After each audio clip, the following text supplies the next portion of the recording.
Hi, everybody. I'm sorry for being gone again. I feel like every time I'm gone, I'm in the hospital or something. Um, I want to talk about what's been going on with me. Um, I got really stressed out um, after getting out of the hospital this last time and this time um, because of school and because of my husband and my child and everything that comes with life. Um, and then I contemplated running away from my life, my husband and my son, and going, I don't know, as far away as I could.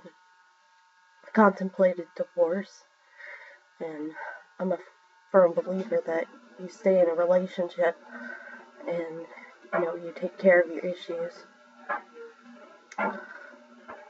Like, you work through the problems, you don't run away from them. But I had this compulsion to run and to get away, and, you know, I thought it would be easier if I just divorced my family and then killed myself.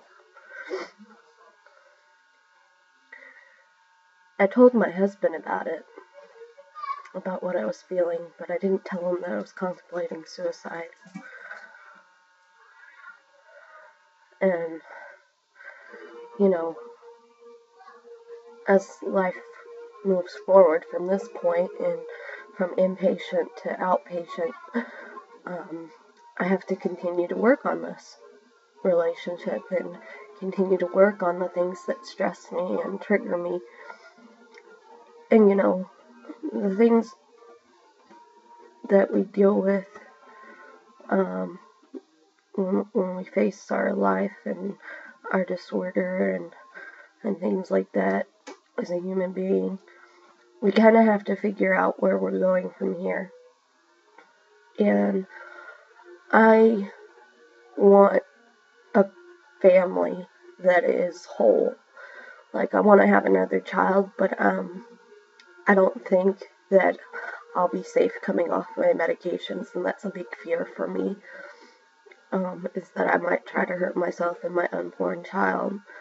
So I'm contemplating adoption, and I haven't really talked to my husband about it because we're not at that fork in the road in our lives where we're going to talk about having a child.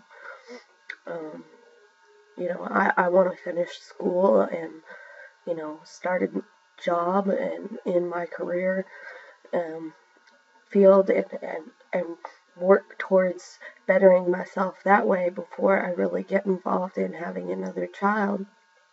I love my son to death, and I promised him from the day he was born that I would protect him, even if that meant for myself.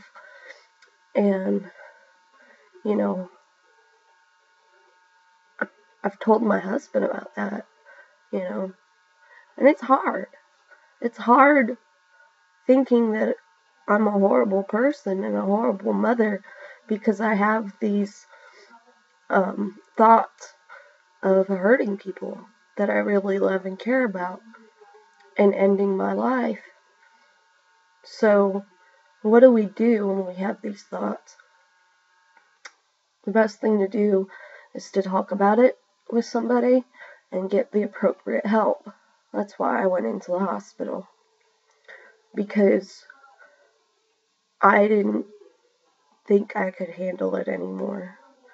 It became overwhelming. It became sort of intrusive and compulsion to run away, to end my life, to just stop the madness, stop the cycle. But now I know that the only way I can stop the cycle is to stop the things that cause me from thinking that way, like the things that trigger me, like school, or my husband, or my child. Just get away from that for a little while and really contemplate what's going on and talk about it with my husband or with my in-laws or with my family that's in California or something. I need to talk. My husband, constantly reminds me that I'm a social person, and I know I am, and that I need contact. While I was in the hospital, they talked about hope and contact. Hope and contact. Hope for a better life, and then getting contact to get there. Getting the help and receiving it. Not just, going there, getting help, and just, lackadaisically,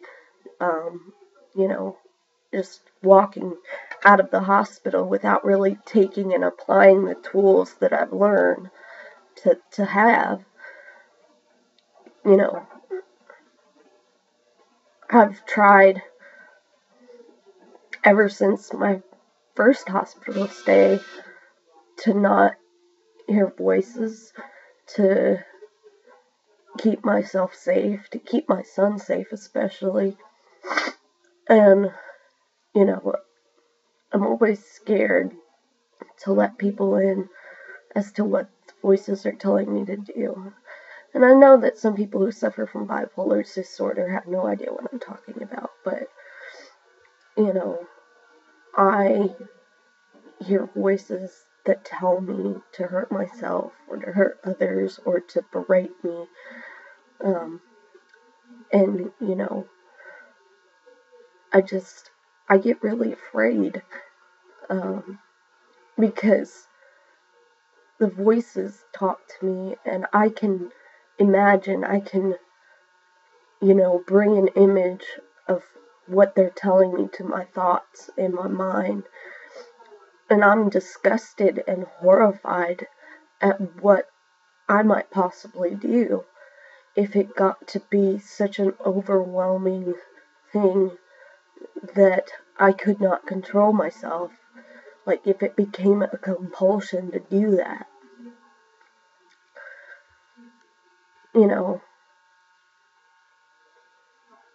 I don't think that anybody going into life imagines that they would have a mental illness or imagines being sick. Like, I never imagined that I would hallucinate or, suffer with depression and anxiety and fits of rage and mania, and I never imagined my life like this. I never imagined that I would have thoughts of harming people like this.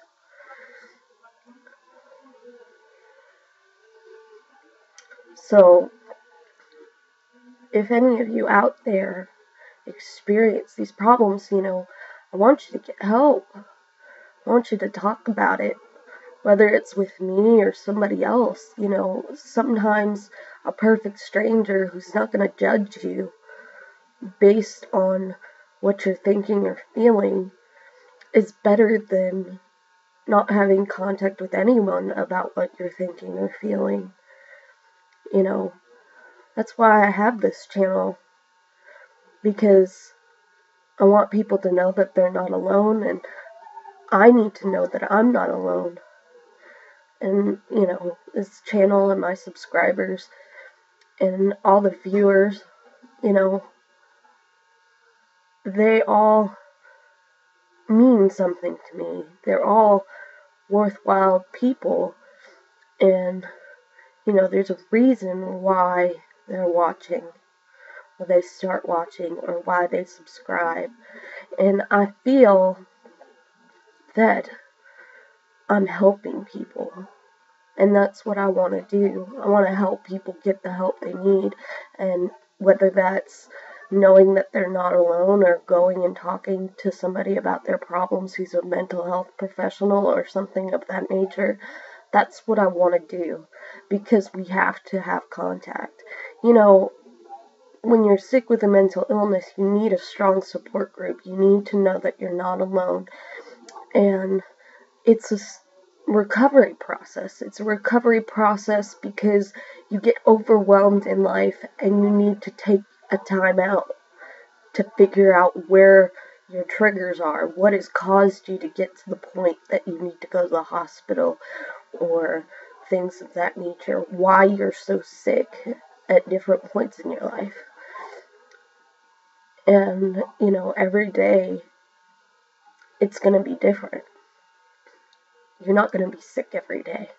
You're not going to be depressed or angry or anxious or, manic. That, the times where you feel unsafe will not last forever. They will subside. That life is going to renew itself for a little while. So, email me.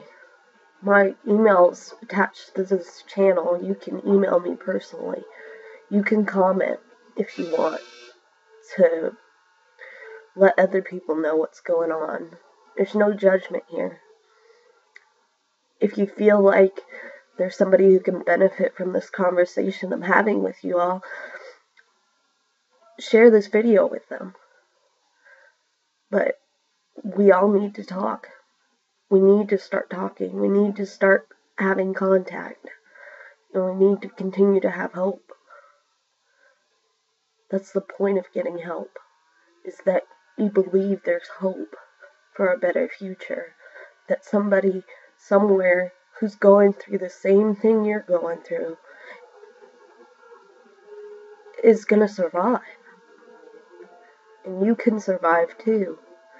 I'm a firm believer that I'm not in this alone anymore.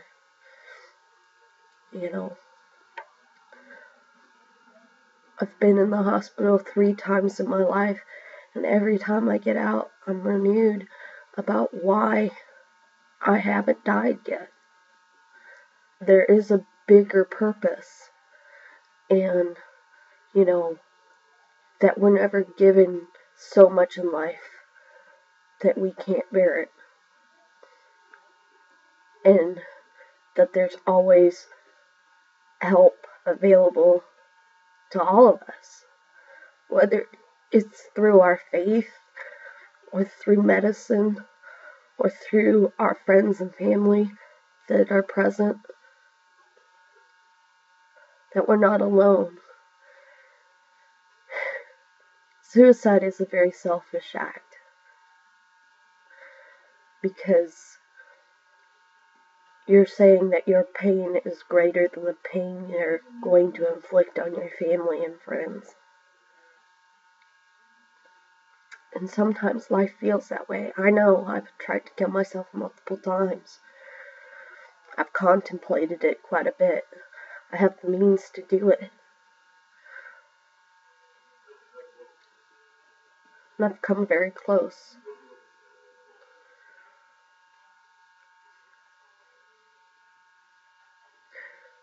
But in Islam, it says that to take a human life is as if you killed all of humanity. That your life, or anybody's life, is like killing everyone who exists. Whether they are good people or bad people doesn't mean anything. That you've killed all of humanity. And so, being a Muslim, taking my own life would be as if I've killed all of humanity, which would be like the greatest sin in life. To say that my life is not equal to that of humanity. That I've lost my humanity, and that I've lost my faith in humanity. That I believe that not only I should die, but everybody else should die too. And when I reflect on those thoughts and recall my hospital stay, it really stuck with me. It popped out into my head, like my consciousness, I really started to think, is my life so bad that I've lost my own humanity and I've lost faith in the whole of humanity? No. My husband's a good man, my son's a good son. They deserve to live. Why is my life any different?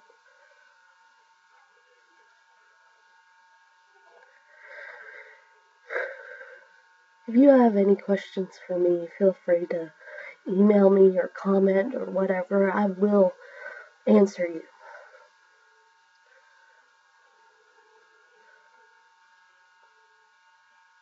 But just know you're not alone.